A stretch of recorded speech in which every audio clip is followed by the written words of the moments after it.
magandang araw po sa inyo. Maglagay tayo ng kunting mantika sa tuwali. Isunod natin ilagay ang bawang at sibuyas. Igisa din natin ang upo at takpan. Lagyan ng isang tablespoon patis at kunting paminta.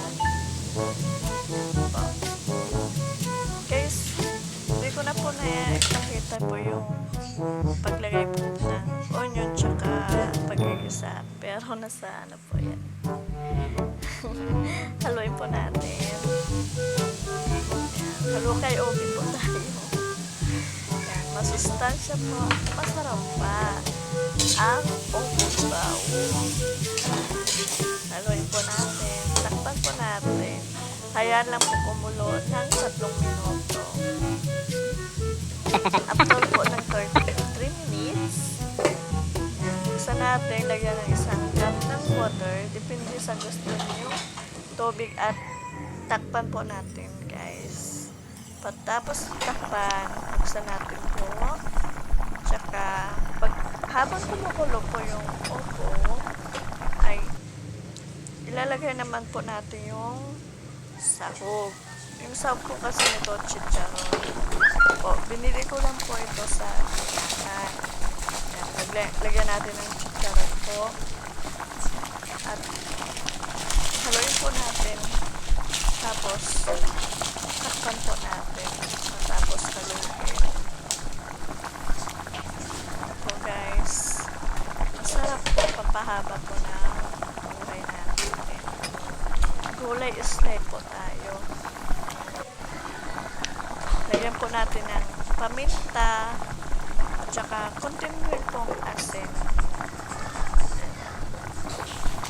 Depende po sa pagluluto nyo, guys. Ako po kasi sa akin po talaga to. Optional lang po ito. Naglagay lang po ako ng malasa. Tapos tikpan po natin, guys. Pag kumulo na po to, guys, malapit na po maluto po.